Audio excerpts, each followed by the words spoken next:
x તરીકે આપણે અત્યાર સુધી સ્વાધ્યાય 1.6 ના છેલ્લા એક્ઝામ્પલ જોયા હતા. ઘાત અને ઘાતાંકના નિયમો અને એના એક્ઝામ્પલ જોયા. હવે આપણી પાસે એક મેથડ એક રીત ખાલી બાકી રહે છે ચેપ્ટરની અંદર કે x તરીકે કોઈ પણ વાસ્તવિક સંખ્યા હોય તો એ વાસ્તવિક સંખ્યાને સંખ્યા રેખા પર દર્શાવવાની રીત જોઈએ. x એ વાસ્તવિક સંખ્યા છે, x > 0, તો વર્ગમૂળમાં x ને સંખ્યા રેખા પર કઈ રીતે દર્શાવી શકાય? તો એના માટે એક રેખાખંડ AB દોરીશું. રેખાખંડ AB ની લંબાઈ x લંબાઈ હશે, x લઈશું. x લંબાઈનો રેખાખંડ AB દોરીએ. આ રેખાખંડને આગળ વધારવા માટે રેખાખંડ BC બરાબર 1 સેમી થાય એવું બિંદુ C લઈએ. આપણે રેખાખંડ AC જે છે એ ટોટલ x + 1 લંબાઈનો મળશે. હવે આ જે રેખાખંડ AC જે છે એ રેખાખંડ AC નું મધ્ય બિંદુ O લઈશું. આખા રેખાખંડની લંબાઈ x + 1 છે, એનું મધ્ય બિંદુ O લઈએ. હવે O ને કેન્દ્ર તરીકે લઈ OC અથવા તો OA જેટલી ત્રિજ્યા લઈ અને એક અર્ધવર્તુળ દોરીશું, એટલે એક વર્તુળ દોરીશું.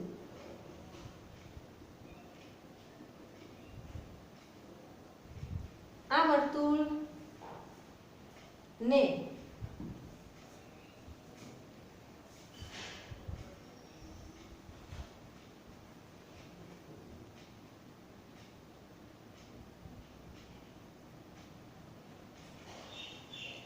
આ જે આપણે ચાપ દોર્યો એ ચાપને બિંદુ B માંથી એક લંબ રેખાખંડ દોરીશું જ્યાં અને એ જે રેખાખંડ વર્તુળને જે બિંદુમાં છેદે એ બિંદુને D નામ આપીશું. અહીં BD લંબ AC છે. તો આ જે રેખાખંડ BD જે છે એ રેખાખંડ BD ની લંબાઈ આપણને √x મળશે. રેખાખંડ BD ની લંબાઈ √x છે અને આ લંબાઈનો આપણે ચાપ કરીએ સંખ્યા રેખા પર તો એ જે ચાપ વાસ્તવિક સંખ્યા રેખા જે બિંદુમાં છેદે એ આપણને વર્ગમૂળમાં x ની સંખ્યા રેખા પર આપશે. તો x તરીકે તમને કોઈ પણ કિંમત આપી શકે, 9.3, 1.5, 3.2 કોઈ પણ કિંમત આપી હોય તો એ કિંમતને આપણે આ રીતે સંખ્યા રેખા પર મેળવી શકીએ. આ જે BD જે છે એ વર્ગમૂળમાં x લંબાઈનો છે અને કોઈ પણ રેખાખંડ હોય એ રેખાખંડ 5 હોય, √5 હોય, √3 હોય એ લંબાઈનો રેખાખંડ મેળવ્યા પછી આપણે એ લંબાઈનો ચાપ દોરી અને વાસ્તવિક સંખ્યા મેળવતા આવડે છે. ક્લિયર? પહેલા x લંબાઈનો રેખાખંડ AB દોરીશું. રેખાખંડ BC બરાબર 1 સેમી લઈશું. રેખાખંડ AC નું મધ્ય બિંદુ O લઈશું. O કેન્દ્ર અને OC ત્રિજ્યાવાળું એક વર્તુળ દોરીશું. આ વર્તુળને લંબ B માંથી એક લંબ રેખાખંડ દોરીશું જે વર્તુળને બિંદુ D માં છેદે. જે રેખાખંડ BD ની લંબાઈ √x એકમ છે. હવે આને અનુલક્ષીને આપણી પાસે સ્વાધ્યાય 1.5 માં એક એક્ઝામ્પલ છે એ હવે આપણે ગણી શકીશું કે વર્ગમૂળમાં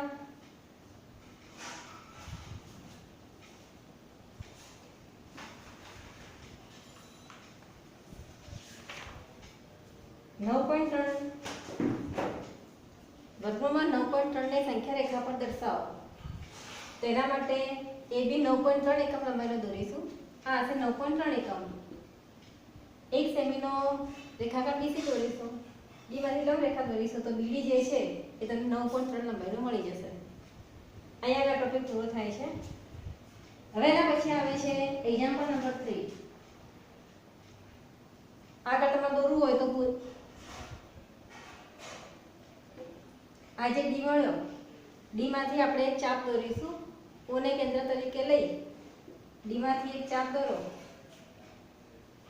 એ ચાપ રેખાને બિંદુ E માં છેદે તો આ E બિંદુ જે છે એ સંખ્યા રેખા પર આપણને રૂટ એક્સ દર્શાવે છે. હવે સ્વાધ્યાય 1.5 ની અંદર એક પ્રશ્ન છે. એક્ઝામ્પલ નંબર 3 કે પાઈ એક વર્તુળનો પરિઘ છે. એક્ઝામ્પલ નંબર 3 આપણી પાસે આ રીતે છે.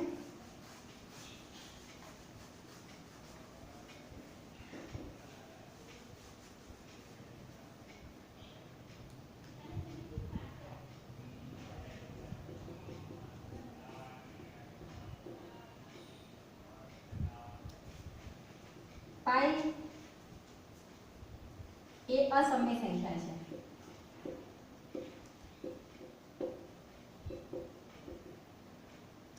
વર્તુળના પરિઘ ને આપણે સી કહીએ. સી બરાબર વર્તુળનો પરિઘ. વર્તુળના વ્યાસને ડી કહીએ.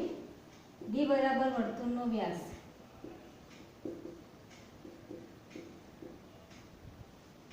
તો પાઈ બરાબર સી અપોન ડી.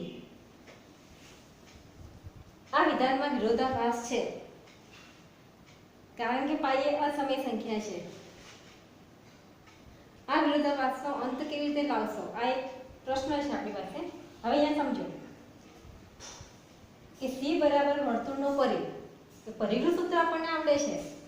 પરિઘ બરાબર 2 પાઈ r.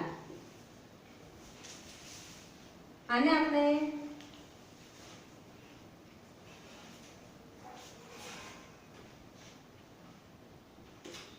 પાઈ ગુણ્યા 2r સ્વરૂપે લખી શકીએ, જ્યાં r એ વર્તુળની ત્રિજ્યા છે, જે સમય સંખ્યા છે. જો આ સમય હશે તો ત્રિજ્યા સમય મળશે આપણને, અને પાઈ એ અસમય સંખ્યા છે, તો આ સમય અને આ અસમય નો ગુણાકાર આપણને અસમય મળે. હવે એનો અર્થ શું થયો કે વર્તુળનો પરિઘ એ અસમય સંખ્યા થઈ. તો વર્તુળનો પરિઘ બરાબર અસમય છે, જ્યારે વર્તુળનો વ્યાસ બરાબર 2r એ સમય છે. તો અંશમાં અસમય છે, તો અસમય અપન સમય બરાબર આપણને અસમય મળે. એટલે કે છેદમાં કઈ અસમય સંખ્યા છે એટલે છેદનું સમીકરણ કરવાનો કોઈ પ્રશ્ન ઊભો થતો નથી. તો એનો અર્થ થયો કે પાઈ અસમય છે, છતાં આપણે એને સી અપોન ડી ના સ્વરૂપમાં લખી શકીએ. એટલે કે આ વાક્યમાં ક્યાંય વિરોધાભાસ આવતો નથી. પાઈ જે અસમય સંખ્યા છે એ આપણે વર્તુળના પરિઘ અને વર્તુળના વ્યાસના ગુણોત્તર સ્વરૂપે મળે છે. અહીંયા આગળ આ ચેપ્ટર પૂરું થાય છે. હવે આપણે આ ચેપ્ટરની અંદર જે ટોપિકોની ચર્ચા કરી છે એ ટોપિકો આ પ્રમાણે રહ્યા. અસમય સંખ્યાઓના સરવાળા, બાદબાકી, ગુણાકાર, ભાગાકાર, અસમય સંખ્યા પરની કેટલીક પ્રક્રિયાઓ, વર્ગમૂળ, ગુણોત્તર, કોઈપણ વાસ્તવિક સંખ્યાને કોઈપણ અસમય સંખ્યા છે વર્ગમાં 25 તો બરાબર છે, પણ વર્ગમાં 37, વર્ગમાં 17 ને સંખ્યા રેખા પર દર્શાવવાની રીત જોઈ. વર્ગમાં 9.3 એ પ્રકારની સંખ્યાને પણ સંખ્યા રેખા પર દર્શાવવાની રીત જોઈ. પહેલો ટોપિક આપણે જે શરૂઆતમાં જોયું હતું કે અસમય સંખ્યાઓ પરની કેટલીક પ્રક્રિયાઓ હતી, એમાં એક પણ સતત સમય સંખ્યા અને અસમયમાં અનંત આવૃત સ્વરૂપ, શાંત દશાંશ સ્વરૂપ અને અનંત અનાવૃત સ્વરૂપ ને આપણે પી અપોન ક્યુ ના સ્વરૂપમાં પણ દર્શાવતા શીખ્યા કે કોઈ પણ તમને અસમય સંખ્યા કે સમય સંખ્યા આપેલી છે જે શાંત દશાંશ સ્વરૂપ છે અથવા તો અનંત આવૃત સ્વરૂપે છે, તો એ સંખ્યાને આપણે પી અપોન ક્યુ ના સ્વરૂપમાં કઈ રીતે દર્શાવી શકીએ. એની પહેલાનો જે ટોપિક હતો એ ટોપિકમાં સમય સંખ્યાની શાંત દશાંશ અભિવ્યક્તિ હતી. સંખ્યા રેખા પર √2, √3, √5, √6 કેવી રીતે દર્શાવી શકાય, અને છેલ્લે અસમય સંખ્યાનો ગુણાકાર, ભાગાકારની પ્રક્રિયાઓ અને ઘાત અને ઘાતાંકના નિયમોની પ્રક્રિયાઓ કઈ રીતે કરી શકાય. બે અસમય સંખ્યાઓના સરવાળા, બાદબાકી, ભાગાકાર, ગુણાકાર કઈ રીતે કરી શકાય એ આપણે ભણ્યા છીએ. તો આને અનુલક્ષીને આ પહેલું ચેપ્ટર અહીંયા આપણે પૂરું કરીએ છીએ. જે વિદ્યાર્થીઓ સારી રીતે એમાં કામ કરી હવે નાનો નાનો ટોપિક જે છે એ વ્યવસ્થિત જાતે ગણીશું. ગણતરી કઈ રીતે ગણવી, કઈ રીતે ચેપ્ટર શીખવું તમને શીખવાડવામાં આવ્યું છે. જે એક્ઝામ્પલ ક્લાસમાં અમુક ગણાવ્યા છે, અમુક એક્ઝામ્પલ તમને હોમવર્કમાં પણ આપવામાં આવ્યા છે. બુકના બધા જ ઉદાહરણ આપણે આપણી નોટબુકમાં લખવાના છે. ઉદાહરણ લખીશું અને સ્વાધ્યાયના એક્ઝામ્પલ ગણીશું. જે એક્ઝામ્પલ અહીંયા બાકી રહ્યા હશે એ તમારી જાતે કામ કરવાનું રહેશે. તમને સૂચના આપવામાં આવી છે કે આના માટે તમારે જરૂરી માર્ગદર્શિકાનો ઉપયોગ કરવો. સંદર્ભ સાહિત્ય હશે તમારી પાસે, ના હોય તો એક આપણે બુક વસાવીશું સંદર્ભ સાહિત્યની. સંદર્ભ સાહિત્ય શું છે આપણી પાસે આપણને ખબર છે. જે એક્ઝામ્પલ ના આવડે એ આપણે આમાંથી જોઈને શીખી શકીએ છીએ. તમને અહીંયા આગળ રીત શીખવાડવામાં દરેક કોઈ પણ ટોપિક બાકી નહીં હોય. રીત શીખવાડવામાં આવશે એ આપણે સાઈડમાં રાખીને ગણી લઈશું એક્ઝામ્પલ બાકી રહે. ક્લિયર? તો અહીંયા ચેપ્ટર પૂરું. આના પછી